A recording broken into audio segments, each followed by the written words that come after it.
যেতিয়া আমি আমাৰ জীৱনৰ কোনো বেয়া পৰ্যায়ৰ মাজেৰে পাৰ হৈ যাওঁ, অৰ্থাৎ যেতিয়া আমি কোনো বিপদৰ মাজত সোমাই থাকোঁ, তেতিয়াই আমাৰ মনলৈ এই চিন্তাটো নিশ্চিতভাৱে আহে যে ভগৱানে মোৰ সমস্যাবোৰ, মোৰ দুখবোৰ কিয় নেদেখে, মোৰ দুখবোৰ কিয় কমাই নিদিয়ে। কিন্তু মনত ৰাখিব, পৰীক্ষা চলি থকাৰ সময়ত শিক্ষকসকল সদায় নিমাত হৈয়ে থাকে। সেইবাবে বিপদৰ সময়ত সাহস কৰি ধৈৰ্য ধৰি আগবাঢ়িবলৈ শিকক। দেখিব এদিন সকলোতকৈ আগত আপুনি থাকিব। জীৱনত ওপৰলৈ উঠিবলৈ কেৱল চৰাইবোৰৰহে ডেউকাৰ প্ৰয়োজন হয়, মানুহক ওপৰলৈ উঠিবলৈ ডেউকাৰ প্ৰয়োজন নহয়। মানুহে যিমানেই নম্ৰভাৱে থাকে, সকলোৰে লগত ভালদৰে থাকে, সিমানেই সেইজন ওপৰলৈ উঠি যায়। জীৱন এইটোৱে কয় যে শিকিবলৈ পৃথিৱীত সকলো আছে, কিতাপ আছে, গুৰু আছে, কোচিং চেণ্টাৰ আছে আৰু বহুত আছে। কিন্তু জীৱনে আমাক যিমান শিকাব পাৰে সিমান কোনেও শিকাব নোৱাৰে।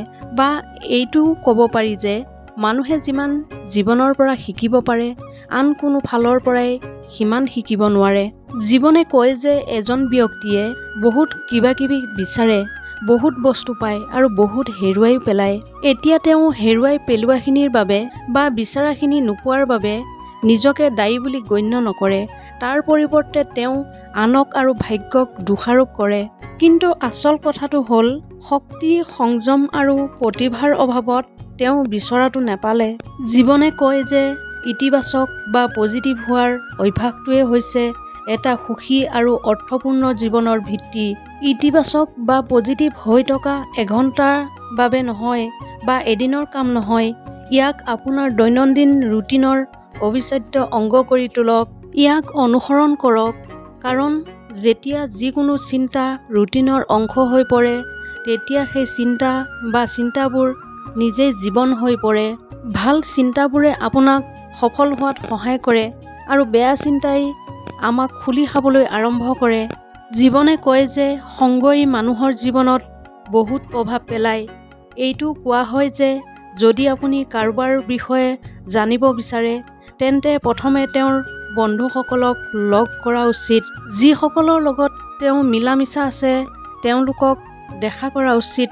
ইতিবাচক মানুহৰ লগত জীৱনটো অৰ্থপূৰ্ণ হ'ব আৰু নেতিবাচক মানুহৰ লগত থাকিলে আপোনাৰ জীৱনটো অৰ্থহীন হৈ পৰিব। এখন বাগিচাৰ মাজত এজন মানুহ বহি আছিল। হঠাতে গছজোপাৰ পৰা এটা পখিলা লেটা তললৈ পৰি গ'ল। সৰু পখিলাটোৱে লেটাটোৰ পৰা ওলাই আহিবলৈ চেষ্টা কৰি আছিল। মানুহজনে বহুত সময় ধৰি পখিলাটো লেটাৰ পৰা ওলোৱাটো বহি বহি চাই আছিল। এটা সময়ত মানুহজনে নিজকে ৰখাব নোৱাৰিলে। সি পখিলাটোৰ পোৱালিটোক সহায় কৰাৰ সিদ্ধান্ত ল'লে। মানুহজনে লেটাটোৰ এটা অংশ কাটি পেলালে যাতে পখিলাটো সহজে ওলাই আহিব পাৰে। পখিলাটো ওলাই আহিল, কিন্তু পখিলাটো সম্পূৰ্ণ পুৰঠ অৱস্থাত নাছিল।